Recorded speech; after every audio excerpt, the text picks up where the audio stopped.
You know what I'm saying? Okay. So a lot of it seemed like what I'm hearing a lot about you as an entrepreneur is like it's these certain attributes that you possess that keep you that keep you striving. You know what I Yeah. mean? So like the fact that you're a natural hustler, and it sounds like you got a lot of grit and zeal. You know what I'm saying? A lot of resilience. Because it's like time in and time out. It's like some shit is going on and you readjust. You know what I'm saying? And you go back. You know what I'm saying? Like so the car lot, like the hustling, all of that. It's like you readjusting. So it's like, or would you say like grit and zeal is like some attributes that you would like you need as an entrepreneur, like in order to be successful, like being able to take a hard hit or to be able to fall and stumble, but keep pushing through that. Yeah. I mean, I feel like the number one thing that you gotta have is that resilience. You know what I'm saying? You gotta have that ability to be able to take rejection. You know, Yeah. I mean, just picture you like you coming with an ideal and people like, nah, I ain't really feeling that. Mm. And it takes a level of faith and confidence in yourself and knowing what you're able to do in order to really be an entrepreneur. You know, and I feel like it could be for everybody to an extent. Mm. You know what I'm saying? But it's just like, bro, if you ain't willing to put in 16-hour days or just stay up, and if you ain't got nothing that can give you that fire, you know what I'm saying? Where before I'm going to sleep late, that it wakes me up in the morning. You know, if you ain't got that thing that pushes you to do that, it's gonna be difficult for It'll be you. difficult. You know what I'm saying? I seen you, man, have a lot of success, man. A lot of success in the trucking industry. How did you even get to the mindset of like, you know what, I'm about to do what I need to do, scrape up all my paper and get my shit right, so I can go grab me a semi or a box truck or whatever it is you started with. Like, what was that transition like? Because you a natural hustler. So where did the trucking, like, where did it come from? Like, tell me a little bit about that. Well, that's actually good because like my partner that had told me to go to Phoenix, Rello, he had put me on when we was out there. We were supposed to do a venture together. It didn't really work out. And then it was kind of like a thing that was in my head. Like he had showed me like how it worked. I'm like, dang, I think I can make sense of it. You know, it ain't nothing but, you know, driving a truck and finding some loads, you know. So I let that sit for like a couple years before I got back to it in 2017. So I was working at the post office. Mm. And while I'm working at the post office, I'm seeing these trucks coming in. You know, I was working inside the post office in the back, you know, in Kennesaw. Which was like kind of like just handling out the shipment and everything. Yeah, like I was that. a clerk at the post office. Okay. So at the post office, I was throwing all of the Amazon packages mostly. So the Amazon trucks would come in, I'd be sorting it out. I sorted pretty much mail. That was pretty much my job. And as I was sorting the mail, I would have to come in like 1 o'clock in the morning. So I would pretty much meet the Amazon driver there. As soon as I'm pulling in, I'm pretty much letting him in the gate. So one day, I just asked him, I'm like, do you need a CDL to drive this truck? One of the guys told me, yeah, but maybe he had a CDL. Maybe he ain't know. So I was like, damn, okay, shit, that might not be no good idea. But I was just, in my mind, I was searching for a way out of the post office. I'm like, look, I don't have any more skills. Warehousing is pretty much my top thing. So I don't really got any more skills. Mm-hmm. So as I'm going through it at the post office, I'm like, I'm starting to see opportunity a different way. So another dude came in and I was like, hey man, someone was telling me, talk to this dude. Ask him some questions about what he doing. This might be your way out. You know, so I asked him, like, hey man, do you need a CDL to drive a box truck? He was like, nah. And I'm like, you bullshit. You know what I'm saying? So I'm like, because I'm like, the other dude just told me that you did.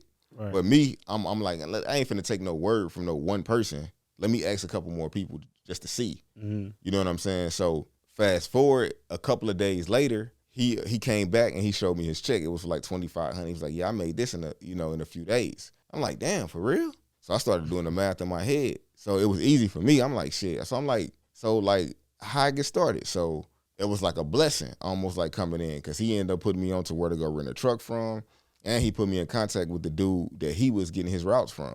So boom, I had already had that. So he plugged me in. You know what I'm saying? So I got quit my job 2 days later, and I haven't looked back. Hold on, I would say I haven't looked back since then, but a year and a half into my journey, I end up going back to the post office for one day. Mm. Cause entrepreneurship had got hard. I'm like, man, I'm in credit card debt. I done used all my money and my funds up, and this business just ain't, it's up and down. This ain't really making no money for me like that. Like it's every time I make some, it's like every time I make some money, I start to find myself losing some money. Okay. You know what I'm saying? So I'm like, all right. I went back to the post office for one day, and it was funny because I only went there for a half a day. This dude walked up to me that was working there when I was working there before, and he was like, looking at me like you was the dude that was like almost as if like I'm the dude that was talking about how I'm finna do all of these big things and I'm leaving the post office. Here I am coming back to the post office. Right. You know what I'm saying? So I'm like, I left because that was kind of like it wasn't like a slap in the face, but it was kind of like a thing that was like, what are you doing here? Right. And I had to question myself. And then I had the supervisors was already, they was going back and forth telling me to do shit that I just like, bro, this don't even make no sense. Like I could do their job better than them. Right. You know what I'm saying? So I'm like, man, I just need to just figure it out. So I decided in that moment I'd rather be broke with my own shit than barely surviving, living check to check, working at this job. Working at the job. So what did you just like end up walking out that day? Like you just quit? Yeah. I just walked out because I'm like, I finna figure this out because this dude looking at me like all worried, and he right. I need to stick to my thing. I need to not quit. Right. I need to go after what it is I'm trying to go after. That's a very impelling story because in that same moment, it's like you showed a bunch of things and you learned a bunch of things, but I know it was very humbling. You know what I'm saying, to be able to go into work that morning and to clock in. You know what I'm saying, but it also took a lot of guts for you to be halfway through that shift to be like, man, fuck this, man. It took a lot of guts and confidence and faith to even be able to be like, man, dude, right. Like, I'm about this motherfucker. So you got all of the game from dude. You started your trucking business, and it was up and down. You went back to the post office for half a day, for 4 hours or whatever. Yeah. And then you got back out there. So, like, how did that look? Like, what was was it more struggles after that? Or did you finally start piecing everything together and getting a leg up on the business? Nah, so that was about midway through 2018. And I just was like, okay, let me just keep. So, of course, the struggles, I was, because I was hustling, I was able to make money. It just wasn't, it was less than what I was making at a job. Right. So it was like, damn, why am I taking all of this risk for something that's not making me more than what I was making? I wasn't making nothing at the post office for like $55,000 a year or something like that. Right. So, but that was still decent in comparison to me trying to make $30,000. And really, in my first 2 years in business, I only really profited $1,000 from all 2017 and all 2018. Oh man, I didn't make money until the end of the second year. That's when I finally got into the green. So what, like, all right, so the first couple of years you ain't really profit. You damn near was really breaking even. Yeah, I was breaking even. Why? Like, why is that? It's just, I would say, lack of knowledge. Like, I had never really ran a business, and I didn't really have anybody to really go talk to about it. So I just was like, I was doing it, but I didn't realize that I was looking at the gross, but I wasn't really looking at all the money that I was shelling out. So to me, in the beginning of just being happy, I was just happy not having to clock in for nobody else. Right. So I'm taking routes for $125 and fast forward 3 years later, I would never taken those routes, because those routes was nothing but break even routes. Right. But I didn't know. So it appeared that the people that put me in the game was actually helping me, but really they was only helping themselves, because they didn't let me know that I wasn't really making no money. They didn't let me know that I would be out the game quick if I only dealt with the work that they gave me. It was a good starting work. It was almost like paid on the job training.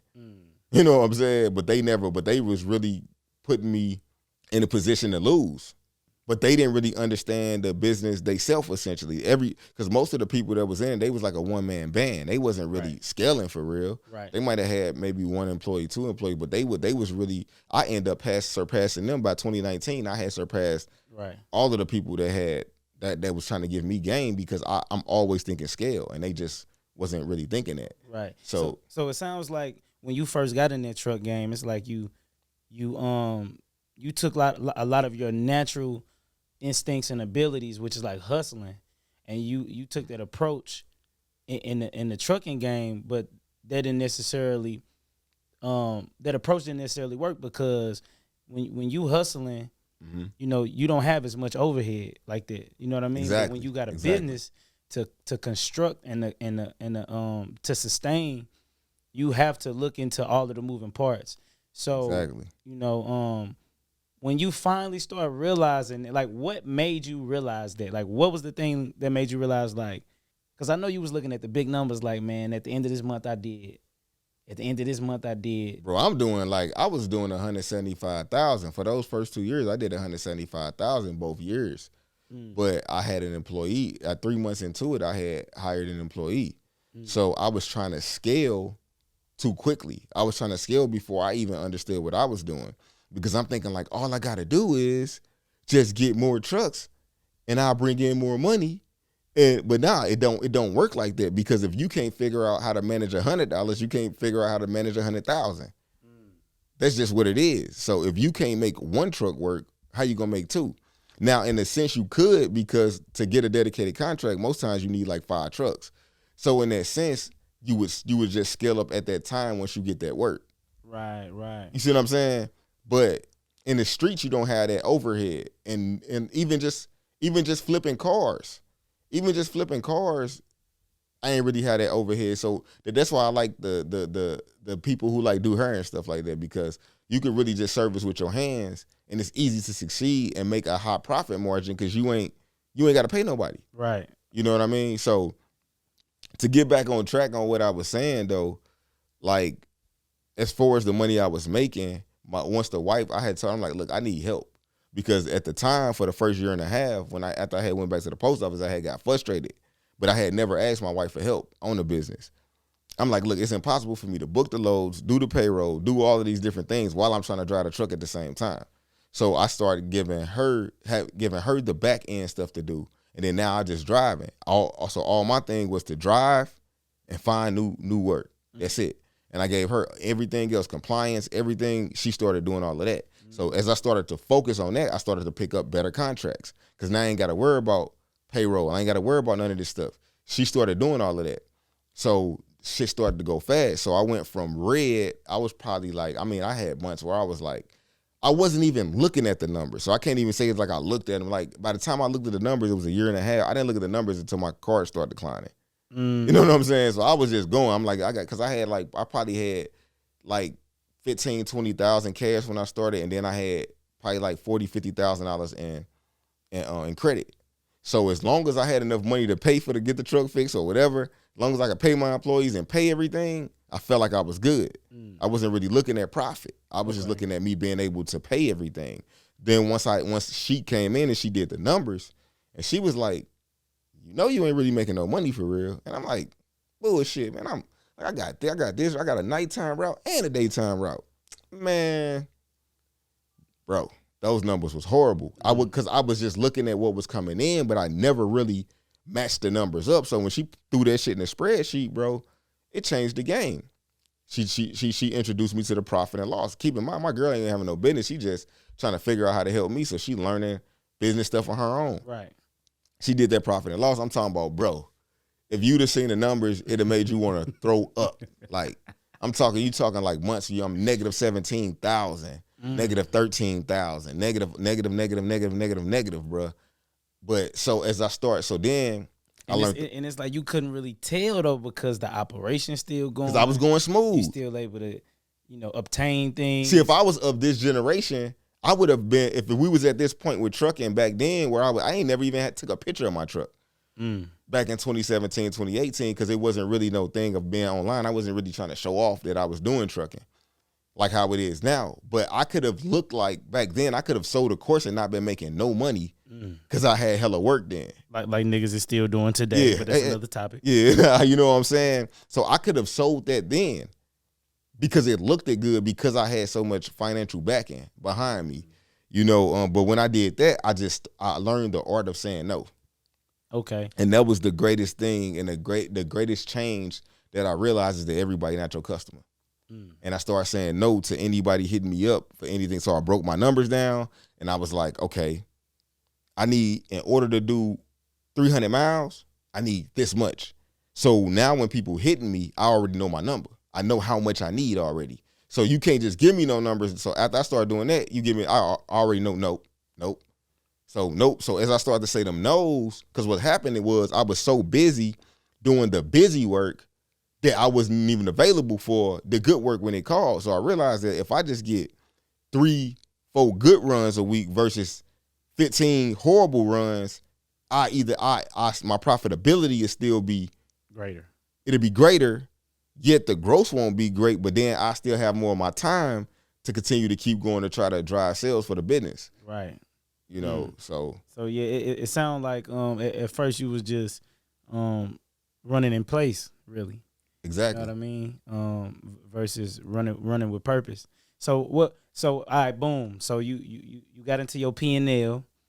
You know, you essentially by default hired another person in the inside and the intel that can kind of help manage and oversee a lot of the moving mechanisms in the business, which allowed you to free up your time to kind of really make more conscious business decisions for growth. So like when all of that happened, like how did your business start looking? Like was that the turning point of your business becoming extremely profitable? No, it just at that point I was just happy to get it worked down that debt. I was working down the debt. You know what I'm saying? That's all. That was the best thing about it. I'm like, okay, bet. So that was around like I would probably say August. So peak season was starting to come up. So now I had to start game planning from like, all right, this is finna be my big money time. So let me make sure. So let me call the rental places and start setting up my rentals and everything now, so I can make sure that I kill. And that's exactly how I ended up getting back. That peak season in 2018 set the tone. It was, I probably profited 70,000, 80,000. Boom, paid all my stuff, all my credit cards, everything off. I was happy. I was in my zone. I had rented 5 trucks, and people was running with me. Boom. But it wasn't no long-term contract, so I had to turn all of those trucks in. I just had to work for that moment. Right. So that happened a couple of years in a row. So because 2017 was the same way. It was good during peak, bad in January. 2018, good during peak, bad. I paid everything off. But in January, top of 2019, guess what? The work slowed up again. I had to turn all them trucks in, let go of them little drivers that I had. And now I'm back at square one. I'm back getting pennies on a dollar, because that's what happened in January. It's like they suck all of the money that you made in peak season back out of you in January. Right. It's almost like a sweepstakes or something. You know what I'm saying? Like a scheme, like one of them Cash App little schemes where you putting the money in and it's always going to be a loser eventually. You know what I'm saying? So that's kind of how it was, bro. And after that, it was another one of them years, top of 2019, struggle, just struggling the whole way. Until I got the idea of, I'm like, you know what, man? I started looking up moving companies and shit like that. So when I started to team up with the moving companies, that's when I started to be like, all right, I'm gonna run Amazon at night. They could pay my bills. I'm cool with that, breaking even and pay my bills. Right. But now during the daytime, I started to see the light of day because I started teaming up with the moving companies. And then I'm like, my truck just sitting here for real. I'm only burning $50 in gas. I'm making $200, $300 a day just for my truck just sitting on the job. Okay. That started to make sense. It was all profit. So I started to climb. I'm like, all right. Of course, I kept trying to put my foot in the music. And I'm just like, look, in June 2019, I got fed up with everything I was trying to do. I'm like, look, I'm trying to do too much. And this is working, but I ain't really happy about it for real though. I ain't really excited about it because I don't like moving, and now I'm dependent on these guys, on these moving companies and shit. So I locked in with that for about a couple of months. I told myself, I took the last money I had and I said, look, I'm about to lock in and go full force on trying to figure out this freight. The moving is cool, but it's like liability in it. So I stayed twinkling with that to keep money coming in. Right. But I started cold calling crazy. I'm like, man, I gotta figure out how to get this freight going. So I stumbled up on the Amazon load board, and they was just, it was kind of like a fresh thing, and people was talking about like box trucks and shit like that. Well, they was talking about box trucks, but in order to get on the load board, you had to have a semi to even get the box truck work. So I had to finesse the game, you know, and tell them pretty much like, hey, I'm running with JB Hunt. Give me trailer interchange so I can get on this. So I can get on this load board. So once I got on the load board, it was cooking for me because I was the only person on there. It started to work a little bit. I had a driver that I ended up sending over the road because I had him he'd go do Amazon in like different cities and stuff like that. So we'll do it. We'll go take some loads on the load board, do Amazon in Ohio somewhere with the box truck. Boom, we was good. So once peak season started coming up, I'm like, okay, this driver killing it over the road. I'm making like $3,000 profit a week. Boom, I finally got it back working again. You know what I'm saying? I got it working outside of peak season. Boom, fast forward. Here we go into like October. So Amazon sent the email and said they were looking for a company with 10 trucks. At the time, I only had that one truck over the road. I think I might have had two. I think I might have had the truck that I would ride every now and then, and I had the truck that he was in. So I was riding out. I was good. So I'm like, all right, I ain't got 9 trucks or 10 trucks. They was asking for like 10 trucks. I'm like, I ain't really got 10 trucks. And I thought about it. I'm like, well, shit, you was renting trucks the year before. Call Ryder and see if you can rent them trucks. Boom, I hit them, and I rented the trucks from them. And then I had to rent them earlier because peak season don't start in November. Okay. So I rented them earlier in October, so I end up sending all of the trucks over the road just so I can keep the trucks until peak season. Oh my God, fucking disaster.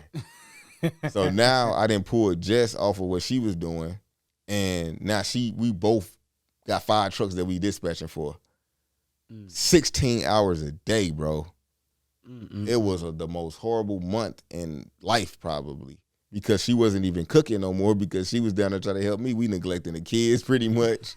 Like kids just running around like, here, just take a tablet or something like that. We busy. Right. But I knew that sometimes you got to eat shit, you know, for a second, you know what I'm saying, just to get to that point.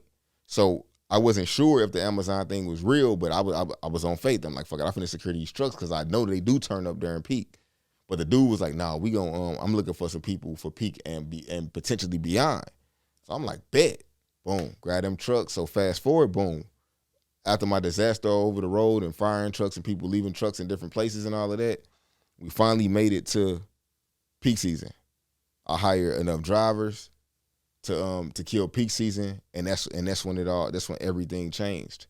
At the end of 2019, that's when it all like skyrocketed. Everything started to work. I made probably like $150,000. Paid off all my credit again. Boom. After that, 2020, I was doing about $70,000 a month profit.